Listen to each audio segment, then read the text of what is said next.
Bonjour à toutes et à tous, bienvenue dans votre émission d'information L'actualité en débat. Nous sommes aujourd'hui le mardi 10 août 2021. Depuis la semaine dernière, en première partie de cette émission, nous ne recevons plus les personnes ressources dans le cadre de la lutte contre la Covid-19, mais nous recevons les personnes ressources pour parler du climat d'affaires dans notre pays. Aujourd'hui, nous serons avec le responsable du tribunal de commerce de Lomé. À la deuxième partie, nous serons avec les confrères journalistes. Si tout va bien, nous serons avec Germain Pouli, le directeur de publication du journal Togo Réveil, et Adam Adjounou, le patron du journal Vision d'Afrique, pour débattre de l'actualité socio-politique dans notre pays. Parlons à présent du climat des affaires dans notre pays. Ce sera avec M. Akwache Amenyo Koudjo. Je le disais il y a quelques instants, il est le président du tribunal de commerce de Lomé. Monsieur Akwache, bonjour. Bonjour, Madame Anita. Merci d'avoir fait le déplacement. Merci de m'accueillir. Alors, je rappelle que le thème principal de cette émission, c'est l'exécution des contrats. D'abord, avant de parler du thème, on dit tribunal de commerce. Tribunal de commerce, c'est quoi exactement? Merci pour la question. Le tribunal de commerce, c'est une juridiction qui est chargée de régler les différends qui naissent entre les opérateurs économiques à l'occasion de l'exécution de leurs contrats, des affaires. Bon, en fait, c'est une juridiction spécialisée en ce que c'est une loi spéciale qui lui confère les matières pour lesquelles il a compétence. C'est pourquoi on parle de juridiction spécialisée s'agissant du tribunal de commerce. Alors tout à l'heure, vous avez parlé de différends qui sont nés dans l'exécution des contrats. L'exécution des contrats, là, c'est quoi? Ce sont les contrats en fait, qu'on signe quand on veut engager quelqu'un, ou c'est quel genre de contrat? Oui, les opérateurs économiques, dans leurs relations d'affaires, sont amenés à signer des contrats. Parce que vous voyez, contrat de livraison de marchandises ou autres. Donc, ces contrats, lorsque deux personnes exécutent un contrat, il peut arriver qu'il y ait des malentendus. C'est pourquoi les autorités ont trouvé nécessaire de créer une juridiction qui règle les différends qui naissent à l'occasion de l'exécution de ces différends. Et c'est le tribunal de commerce qui est cette juridiction-là, qui est spécialisée dans le règlement de ces genres de...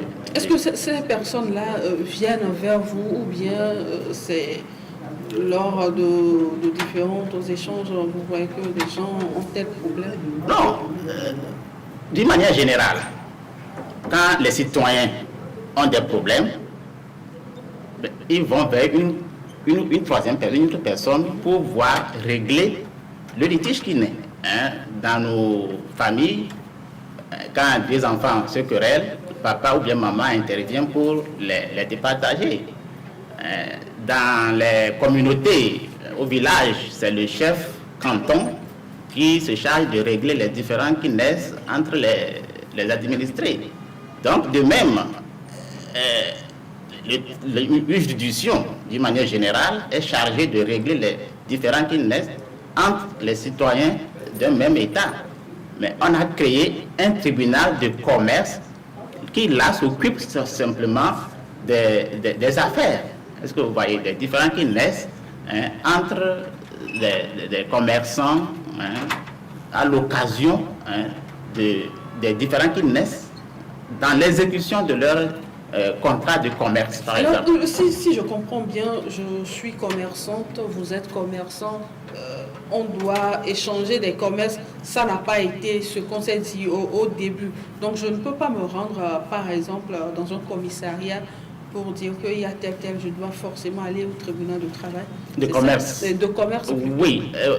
Si vous allez au commissariat, on ne vous interdit pas d'y aller. Mais si vous y allez, je suis sûr qu'on va vous demander de vous adresser à la personne indiquée et qui n'est autre que le tribunal de commerce.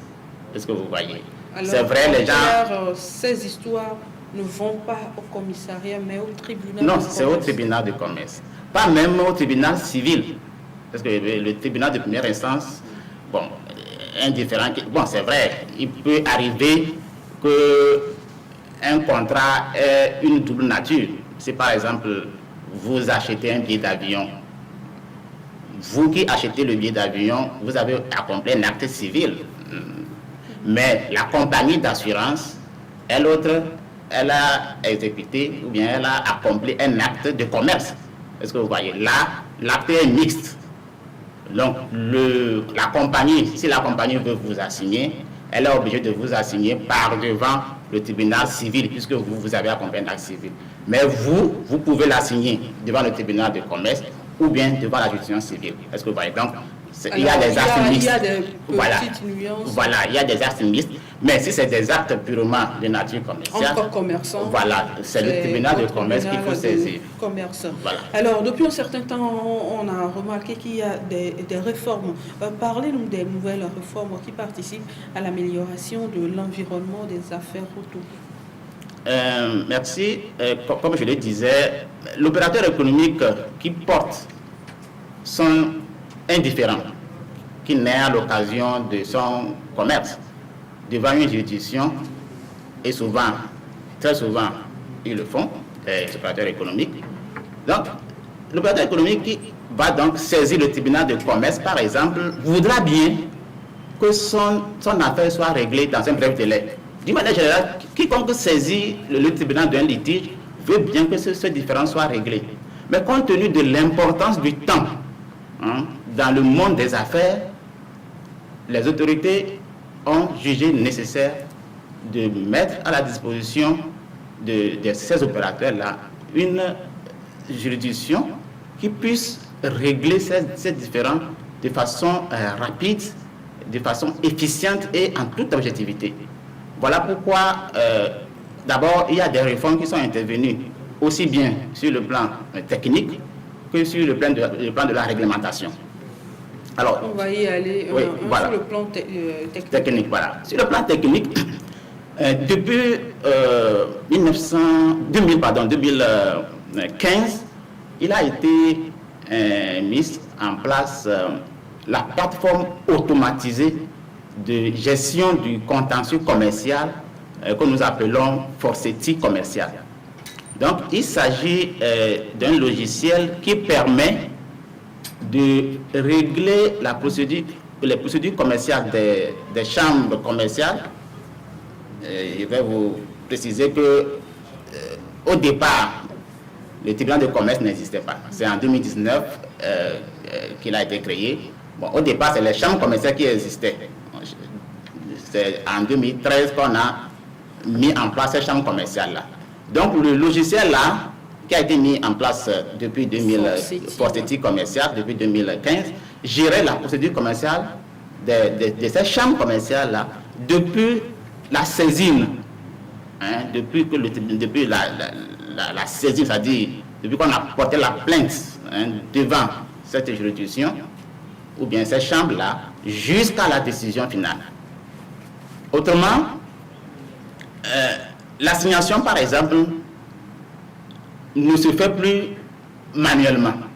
Vous n'avez plus besoin d'aller au tribunal pour enrôler votre assignation.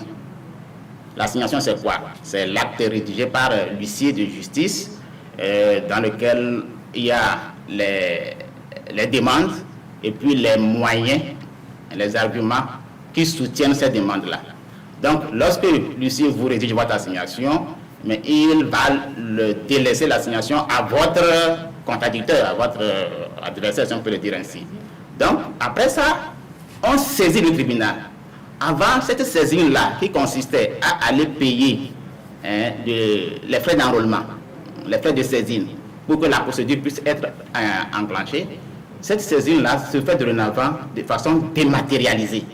Donc, vous prenez l'assignation, vous allez en ligne, et puis vous saisissez le tribunal. Voilà. Et vous payez les frais. On n'a plus besoin de se déplacer. On n'a plus besoin de se déplacer. Voilà. Les avantages de la digitalisation. Donc, vous saisissez le tribunal, vous payez les frais, et s'il y a les pièces qui justifient votre assignation, eh bien, vous les déposez en ligne. Voilà. Donc, voilà une première innovation apportée par le logiciel photoéthique commercial. Ça, c'est l'aspect technique. Oui, mais ce n'est pas fini. Lorsque vous déposez, donc vous saisissez le tribunal, eh bien, ce n'est pas fini. Il faut maintenant gérer la procédure jusqu'à la décision. Et cette gestion également se fait de façon dématérialisée pour la plupart du temps. Par exemple, les avocats. L'avocat, lorsque il veut déposer des écritures, il n'a plus besoin de les apporter manuellement, physiquement, devant les juges. Les avocats déposent les conclusions, c'est-à-dire les écritures, et les pièces en ligne.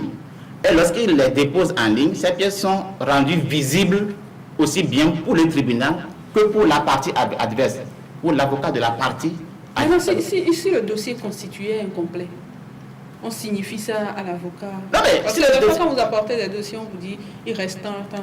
Oui, les audiences se tiennent toujours.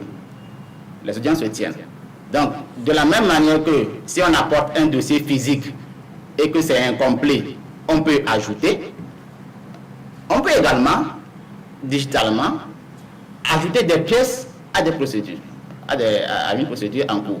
Est-ce que vous voyez? Donc, vous déposez les conclusions et les pièces. Si c'est incomplet, vous déposez encore. Est-ce que vous voyez? Et ces pièces-là peuvent être, donc, comme je l'ai dit, vues par le tribunal et par l'autre partie.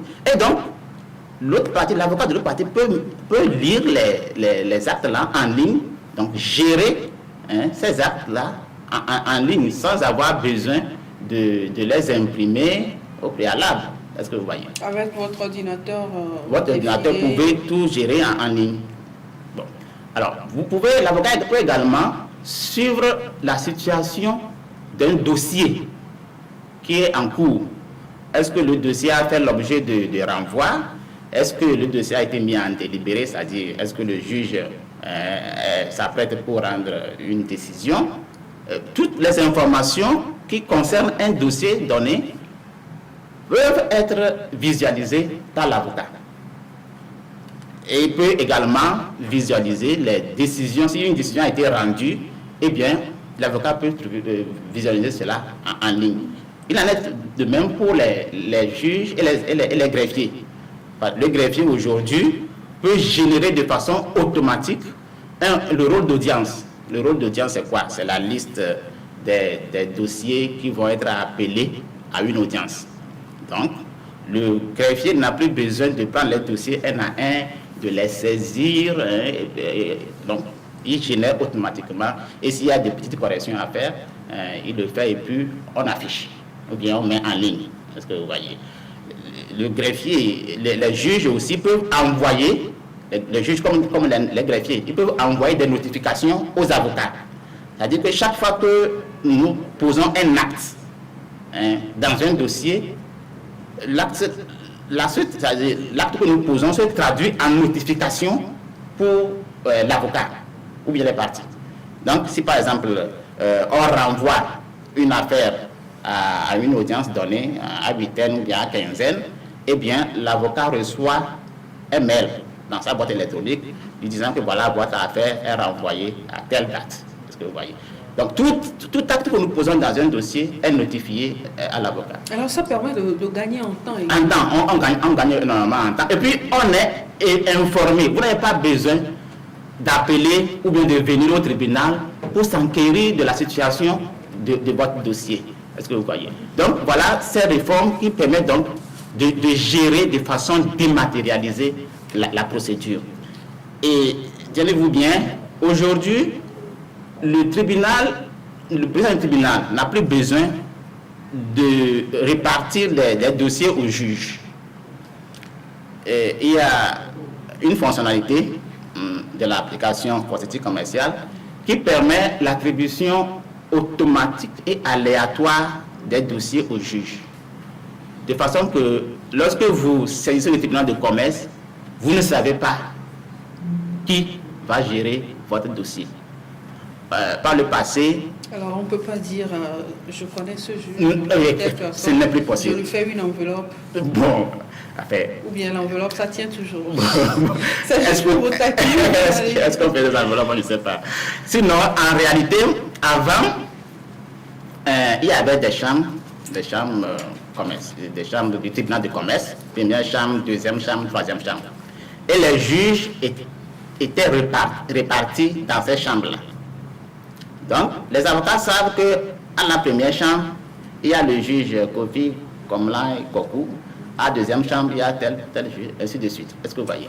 Donc, lorsqu'ils veulent saisir le tribunal, ils peuvent, bon, si la tête d'un juge ne leur plaît pas, ils ne vont pas quand même choisir la chambre dans laquelle ce juge se trouve. Ils peuvent orienter leur affaire vers la chambre qui est composée de juges qui aimeraient bien traiter leurs affaires. Aujourd'hui, ce n'est plus possible. Il n'y a plus de chambre. C'est le système automatisé qui attribue de façon aléatoire les affaires aux Alors juges. maintenant, ce sont des procès. Le procès, il est impartial, c'est ça? Il a été joué impartial, mais je vous dis qu'aujourd'hui, cela a été renforcé. C'est-à-dire que des dispositions ont été prises pour que l'opérateur économique qui saisit le tribunal ait vraiment la certitude que son affaire sera traitée de façon objective. Et maintenant, si le juge sur qui l'affaire tombe, si le juge a des griefs contre l'opérateur économique? Non, le juge, on se récuse. Hein. Quand vous, juge, vous avez une affaire et vous trouvez que non, mais l'affaire-là dont je suis saisi, je connais la personne, je ne peux pas trancher bien traiter son dossier, vous allez vous récuser. Il y a même des avocats qui récusent, parfois, c'est des cas rares, mais il y en a des avocats qui disent que non, ce juge, compte tenu de tel, je préfère que ce ne soit pas lui qui gère mon dossier. Bon, ça peut arriver, mais c'est des cas extrêmement rares.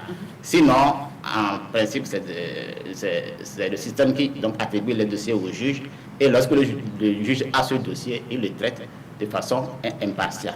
Et donc, lorsque le juge reçoit, est désigné, il reçoit une notification dans sa boîte pour lui informant, généralement c'est une semaine avant l'audience, l'informant que voilà, il a été désigné pour traiter les affaires de telle audience. Est-ce que vous voyez? Donc c'est comme ça que le système marche au niveau de la technique. Et je vous ai dit au moment où je parlais de l'assignation, de l'enrôlement de l'assignation, le paiement des frais maintenant se fait de façon digitalisée, au moyen des T-Money. On ne va pas faire de publicité pour ces compagnies. Bon, il n'y en a que deux au Togo. T-Money, Flouz, et puis les cartes bancaires. Ce n'est pas une publicité, mais tout le monde sait que c'est les deux qui existent au Togo. Entendre par réforme sur le plan de réglementation? Alors, sur le plan de la réglementation, il y a des innovations qui sont intervenues. D'abord, avec la loi qui institue les juridictions commerciales en République togolaise. Ensuite, avec le code de procédure civile qui a été modifié récemment. Bon, d'abord, la loi instituant les juridictions commerciales en République togolaise qui a été adoptée en décembre, le 10 décembre 2018, et c'est cette loi qui donc, a institué les juridictions commerciales, et c'est suite à cette loi que le tribunal de commerce a été créé. Donc, cette loi a été modifiée en janvier 2020. Donc, la modification intervenue, bien les modifications intervenues en janvier 2020 ont apporté plusieurs innovations dans le règlement des différents commerciaux. Et la première grande innovation, c'est quoi? C'est l'institution de ce que nous appelons la conférence préparatoire ou bien l'instruction préparatoire.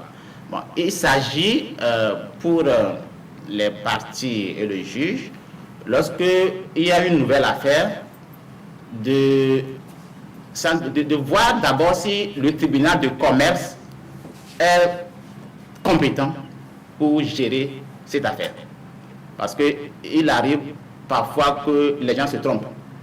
Au lieu de saisir le tribunal de commerce, bien le décision du tribunal civil, il vient le tribunal de commerce. Donc, on règle ce détail pour voir si le tribunal a été saisi. Parce que si le tribunal est incompétent, il n'est pas besoin d'attendre des semaines, bien des mois, pour à la fin dire que le tribunal est incompétent. Tout de suite, on se déclare incompétent. Et puis, s'il y a autre chose à faire, la personne peut recommencer sa procédure. C'est intéressant, il faudrait que la population soit informée. Par exemple, s'il y a affaire mixte, où se diriger, s'il y a une affaire purement commerciale, où se diriger. Oui, voilà. Donc la conférence préparatoire permet tout de suite de régler ce petit problème. Bon, alors, également, au cours de la conférence préparatoire, on demande aux parties si elles veulent recourir au mode alternatif de règlement de leurs différends. Il y a la conciliation, l'arbitrage, la médiation. Voilà les modes alternatifs de règlement des différends. Donc, les parties, on les interroge. Est-ce que vous voulez recourir à ces modes alternatifs de règlement des différends? Si les parties disent qu'elles veulent recourir à ce mode de règlement de leurs différends, eh bien, on leur permet de le faire. Et donc, l'affaire peut être radiée. Est-ce que vous voyez? Et la loi même a institué des incitations financières pour encourager les parties à recourir à ces modes alternatifs de règlement de leurs différends. Donc, la deuxième chose qu'on fait dans la phase de l'élection préparatoire, c'est demander aux parties si elles veulent bien recourir au mode alternatif de règlement de leurs différends. La troisième chose, c'est la vérification des preuves. Est-ce que les preuves qui sous-tendent l'assignation ont été effectivement produites au dossier? Si ça n'a pas été produit, bon, la loi permet au juge de radier l'affaire. C'est une sanction parce que il arrive parfois où les parties veulent faire du dilatoire. Donc, au lieu il faut de la rétention de pièces. Donc, pour sanctionner cet état de choses, on permet au juge, lorsque les pièces ne sont pas produites, de radier l'affaire. La quatrième et dernière chose, et c'est très important, c'est la planification du procès. On planifie le procès, c'est-à-dire qu'on établit un calendrier de son déroulement. Les dates de renvoi, la date à laquelle le dossier va être mis en délibéré, la date à laquelle ça va être vidé. Est-ce que vous voyez? Donc, et le greffier signe, on multiplie, on fait des copies, on en donne aux parties et on garde une copie au dossier. Voilà l'instruction préparatoire qui a été donc qui est une innovation importante de la loi de 2020. L'autre innovation... Parce que nous n'avons plus assez de temps. D'accord. L'autre innovation, c'est la réglementation du nombre de renvois. Les renvois ont été réglementés de façon que chaque partie ne bénéficie que de 3 renvois au maximum, avec la possibilité, bien sûr, d'un autre renvoi supplémentaire dont la durée n'excède pas 8 jours. Voilà, lorsqu'il y a force majeure. Sinon, c'est 3 renvois au maximum pour chaque partie. Il y a également donc, ça peut faire 6 renvois, ça, Oui, 6 renvois. 6 renvois au total. 3 pour chaque partie. Et l'assignation est considérée comme un renvoi pour le demandeur. Est-ce que vous voyez? Bon, il y a également l'institution de normes de temps et de délai d'accomplissement d'actes judiciaires. Par exemple, l'assignation, si vous voulez assigner votre contradicteur à comparaître au tribunal, vous devez le faire dans les 15 jours de la date de l'exploit. C'est-à-dire la date de la première audience ne doit pas être supérieure à 15 jours de la date de l'exploit. Également, lorsque il y a des renvois, le premier renvoi à l'audience, à la première audience, le premier renvoi qui est accordé au défendeur pour répondre à l'assignation ne peut pas excéder 3 semaines. Et après ça, tous les autres renvois qui suivent doivent se situer dans un maximum de 8 jours. Voilà. Et puis, comme je l'ai dit, entre-temps, la loi a institué une incitation financière pour encourager le recours à la médiation, à l'arbitrage et à la conciliation. Donc, lorsque les parties décident de recourir à ces modes alternatifs de règlement de leurs différends, la loi permet qu'on rembourse la moitié des frais d'enrôlement aux demandeurs. Et puis, les petits litiges. Seulement la moitié? Oui, bon, la moitié c'est beaucoup. si 20 000 francs, on vous retourne 10 000 francs, ce n'est pas petit. Je préférerais prendre 15 000. Bon, ça peut toujours changer, parce que ce n'est pas arrêté que ça a été fait, donc on peut toujours changer ce montant-là. Et puis, on a institué une chambre de petits litiges. Une chambre de petits litiges qui règle les différends qui naissent, des différends qui ne portent pas sur un gros montant. Donc, jusqu'à 1 million en capital et 100 000 francs en revenus annuels. Donc, si votre différend